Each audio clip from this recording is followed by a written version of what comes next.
play the rival, knowing everything that happened over the last month with that game? Energy's top notch. We've been looking forward to this game, and honestly, we just want to bounce back from the loss that we had a couple days ago. You know, we went well, like I said after the game, we came out to a slow start. We came back the next day, watched the film, and just picked out a lot of stuff that we needed to work on and stuff that we got away from in the game. And as in today, you guys must see we were going pretty hard, but really just working on ourselves. Really, we're not really we're still prepping for Michigan, but today focus was on Michigan State and working on the stuff that we need to work on. How much film have you watched on Hunter, and how much do you rely on what you knew in those matchups last year? A lot. I went back yesterday and watched the game there and here. I think I defended him pretty well, but he's a pretty good player. He likes to lose his left hand a lot. So just watching his film and watching a lot of stuff that he's been doing all year. And then picking out parts where I can take away or do a good job defensively for my team. And then for my matchup, I want to come out with a win. So I'm really locked in.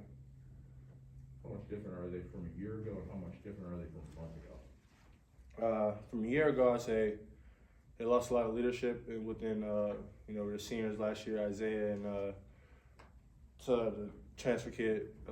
You know what I'm talking about, but yeah, I mean from a month ago, I think COVID really messed them up, and then kind of messed us up too. And it kind of messing everyone up. Honestly, it's not the norm. So just adjusting to situations, for us, is always good. And then for them, from a month ago, they're a really better team.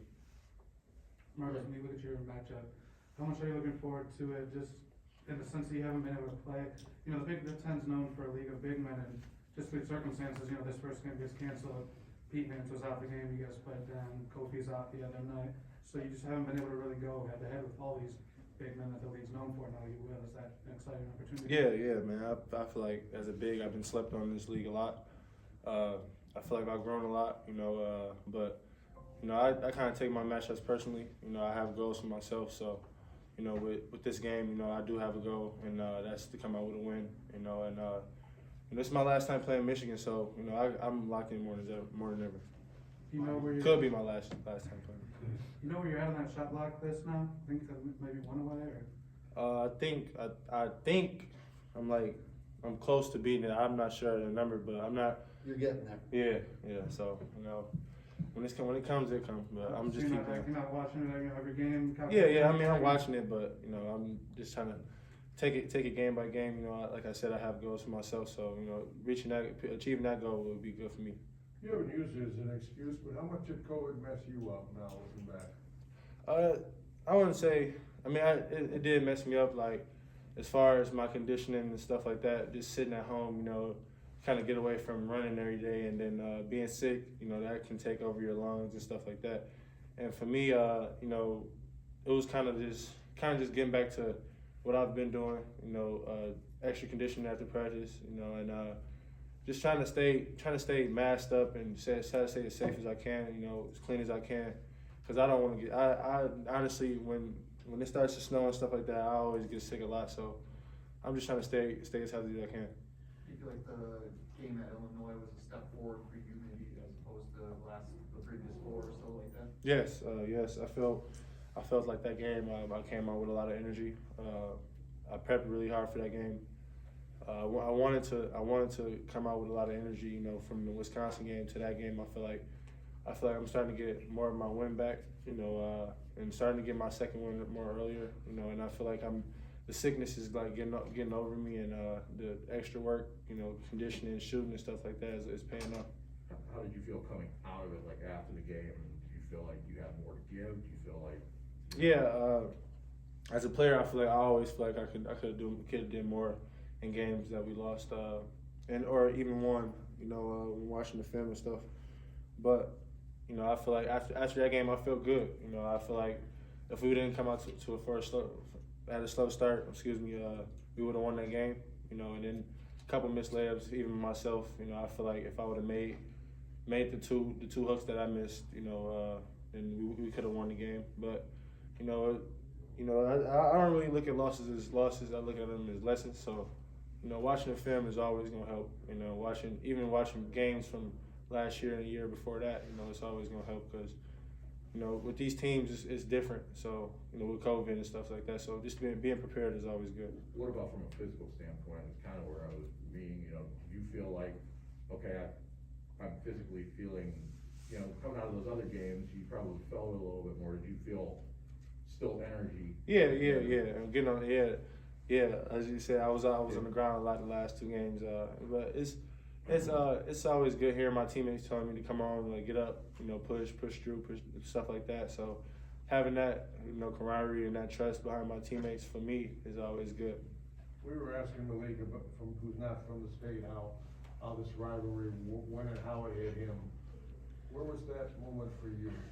As a kid, honestly, I didn't really pay attention to like college basketball as much. I always looked at Kevin Durant or like the pros and stuff like that. So when I first got here, it was that's when I found out from like Cassius and Xavier and from like Nick Ward and stuff like that the rivalry was really big. I wouldn't even say before it was. I think it was the game. I know Jaron was here and we played here at home. This is the game when Nick Ward got dropped by Mo Wagner. That was a game I remember. I think I was here with Gabe. We both were on visits, and just the atmosphere, and even though that I think they lost that game, but the atmosphere. It told us a lot. Coming in that what this rivalry means to not even just us, the state. Michigan State fans, and even Michigan fans. So it's always a big game when we play them. Marcus, you talked about being slept on in this league as a big. I think a lot of that is due to your weight compared to some of the other guys. It's been a topic of conversation for years now. But from my observations, it seems like because of that, you are faster than a lot of these guys. Is that something, when you're in the game that's in your mind, you're thinking, I'm faster than this guy, I'm going to use that to my advantage? Or is it just kind of a natural ebb and flow that kind of goes on? Oh, yeah. It's easy for you? We have a really good coaching staff that preaches that. They're really good on seeing what we could do good on players that I'm matched up with that they don't do well at. And I feel like I have an advantage. Not being 270, 260 heavy to the mug as running. I feel like I can get past a lot of guys easier, and with that I'm quicker. With my hands and my feet and stuff like that. So yeah.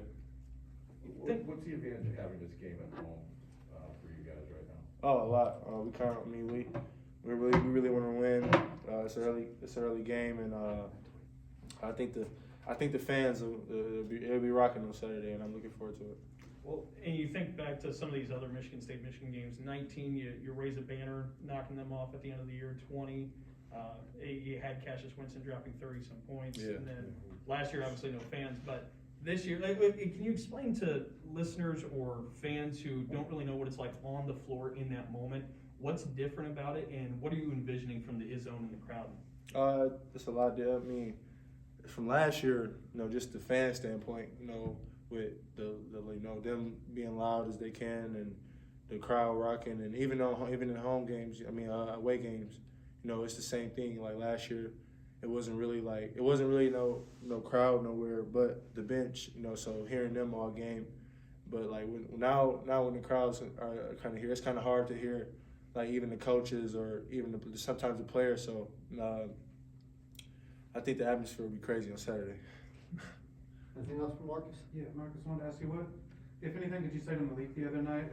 You were in a similar situation, a few days back at Northwestern, and you mentioned your team picking you up. Did you sort of repay that or anything you said to him? I told him after the game, even before the buzzer went off, I told him not to think about it. Malik worked on this game just as much as anybody. We all watched him, grow as a person and even a player. And after the Northwestern game, I kind of like took it upon myself. I took the blame for myself, and even though it could have been different, I feel like I could have changed the narrative of knocking the 2 free throws down. And I feel like he felt the same way when he fell to the line. He thought he was gonna make it. He wanted to make him. No one stepping up to the line to miss. So I think he wanted to make it so bad, and we kind of got in the same situation. We both wanted to make the free throws so bad. So, it's just just like I said, a lesson, that we learned from, and just getting better, man. Thanks, Marky. Yep. Appreciate it. Thanks, Mike.